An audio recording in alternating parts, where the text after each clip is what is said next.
Hey guys, welcome back to the channel. Thank you for being here. My name is Andrew, coming to you from the beautiful Carolinas. Today's topic is going to be when the dust settles. Think about that for a minute. Guys, if you like the content, please like, subscribe, and share. So what does that mean when the dust settles? It means that once everything calms down after an event, you can look back and reflect upon it, and you can take stock and understand what has happened. So example, if you're moving, let's say you're moving from one location to another location, and well, the move, let's be real, moving's not fun, but when you do that, then perhaps you will catch up with other individuals when the dust settles. In other words, when you complete that move. So that's an illustration of what the meaning of when the dust settles is. Now, this is another thing that you will have to go through post-narcissistic relationship. You will get many light bulb moments along the path, the healing path. And when the dust settles, and for many of you it already has, for many of you it will happen, and for you people that just discovered the channel, again, thank you very much for being here, that you're going to have a longer road in front of you. You're going to have to put a lot of work into yourself. But when the dust settles, you will be able to take stock of the relationship. You will be able to understand what part you played in the relationship. You will understand more and more about what narcissism is, the terms, the definitions, the glossary. You will learn words like gaslighting, stonewalling, mirroring, projection, rage fit, object constancy, trauma bond, blocking, no contact, delete, flying monkeys. There's a huge list there. The point is when you are in the narcissistic relationship, post love bomb / euphoric stage, that's when you enter the devaluation stage. And that also is what I call the narcissistic fog. That's when you don't know what is up or down, in or out, left or right. Your whole world is turned upside down and you're literally working for the narcissist. Yes, you are. But having said that, when the relationship comes to an end finally, perhaps you were discarded or you entered it yourself, that's when you have a lot of processing to do, because that's when most likely the mask that the narcissist was wearing, it slipped. Or perhaps they ripped it off and threw it on the ground and smashed it into 1,000 pieces. And you're like, who is this person? I don't know what kind of behavior is this. I fell in love with this person, or this person is my sibling, or they're a friend of mine or a coworker. I didn't know that they behave like this. That's when you see the narcissist mask slip. And this will open up your eyes. This is when you perhaps get your first light bulb moment and you go down the rabbit hole and search on YouTube or Google and try and figure out what kind of behavior that is. And lo and behold, boom, you run across narcissistic channels, the narcissistic abusive channels, such as mine and many others.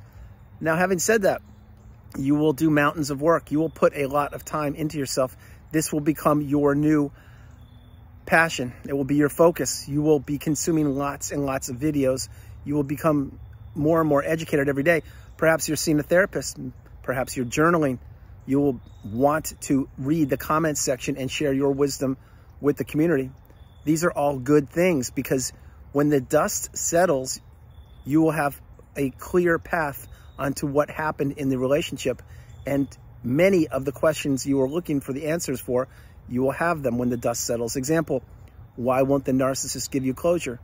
The reason they won't give you closure is because they want to keep you stuck in the narcissistic fog. They want to keep you pining for them or missing what you never had. That's one example. When the dust settles also, you will understand things like, did the narcissist ever actually love you? That is a rock solid no.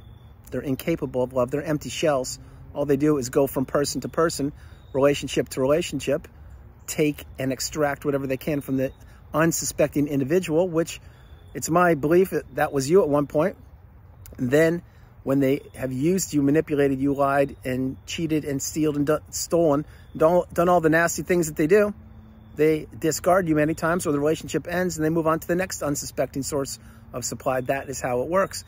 But you will figure that out also when the dust settles. You see, post-narcissistic relationship, you have so many things, so many layers of things you need to do. One, you need to process why and or how you fell in this relationship. Perhaps you were a yes person, a people pleaser. You couldn't say the strongest word in the English language, which is no. And you most likely and or certainly didn't have boundaries. And you believed in something. Perhaps you believed in the Disney-esque romantic version of life, happily ever after. That's up for debate whether that exists or not. But I will tell you, Disney movies, no matter how they end, or they ended when you were younger watching them, that's not real life. It's not. Now, yes, there are certain parts of that good endings do happen to people, but point being, not in any narcissistic relationship. And you know that now. But when the dust settles, you will have so much clarity. You will have become stronger than ever.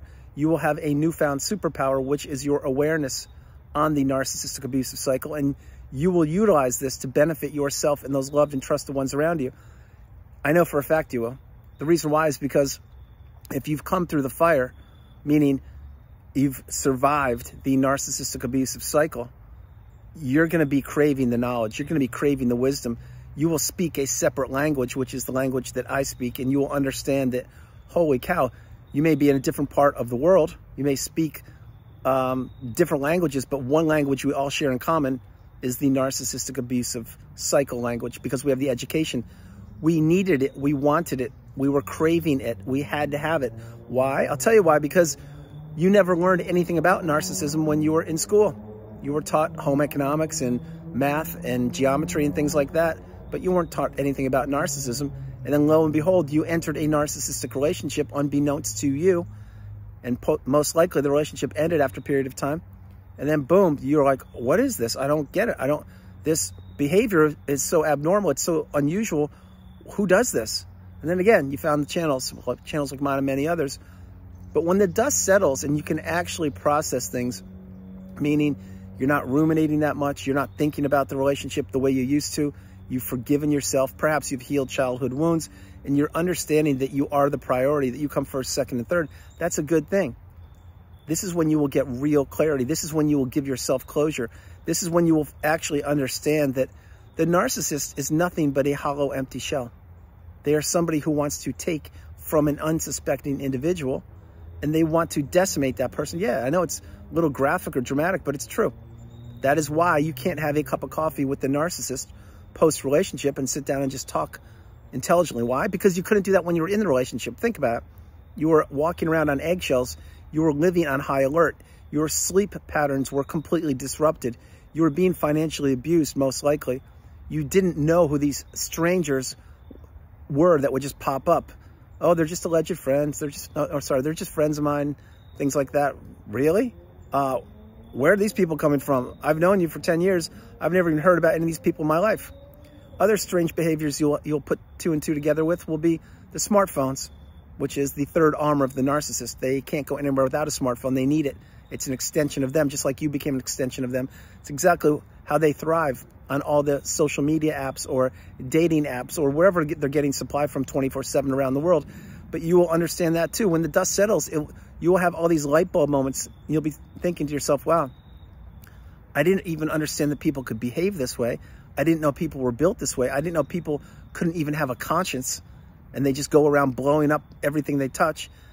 That's the way it works. That's what these people thrive on. Remember, the narcissist thrives on disruption, chaos, manipulation, secrets, and hidden agendas. A healthier individual thrives on just being, contributing, building, growing, learning, becoming educated, being aware about themselves and being empathetic. It's the exact opposite with the narcissist. The narcissist can't do it. And another thing, for those of you who believe that the narcissist can change, they can't. They don't want to. They don't want to introspect and be accountable and say, I apologize, I was wrong, I'm sorry. What they want to do is to continue to manipulate people, to gaslight them into believing that, in fact, they are the problem, when, in fact, it is the narcissist with the issues. Now, most people on the planet, I get it. We don't understand about narcissistic abuse until it actually affects us. And that, again, is why you're on the channel. You're getting the wisdom because there's no other purpose for digging down the rabbit hole of narcissism until it affects you. Few people do it, is what I'm trying to explain. Most people do it when it's too late, when they got discarded, as an example, or they married someone and they're being completely isolated or experiencing rage fits, things like that, or gaslit. But what happens when the dust settles and when you get away from all the drama and the false rhetoric of the narcissist, that's when you really can decompress, stay within yourself and understand that you were manipulated, you were taken advantage of, you were future faked, you were not being treated properly. Let's put it like that. And when the dust has settled, that's when you will actually get your own closure and you will be able to process things in your time And there's no rush to do this. Remember, the healing path is not linear. It takes time. It takes a lot of time. But in your time, you will heal. So, guys, that's the video. I hope you liked it. I loved doing it from the beautiful Carolinas. This is Andrew. Namaste. Have a great afternoon. Stay true. Stay blessed. Continue to become awakened and aware. And understand that when the dust settles, that's when you're going to get so much clarity. Because you need to remove yourself from the relationship to process the relationship. And then you reflect back. And that's when you can put more and more pieces of the puzzle together. And my hope is in you looking backwards when the dust has settled, you will take that experience and wisdom of your relationship or relationships, and you will implement boundaries so as to protect yourself in the future. And guys, remember, no matter where you are on the planet, you are not alone. Remember that you are not alone. God bless you. I love you. Have a great evening, and I will talk to you tomorrow. All right? Enjoy yourselves. Be safe. Be kind. And I'm giving you a big virtual hug. God bless you. I'll talk to you tomorrow. All right, bye.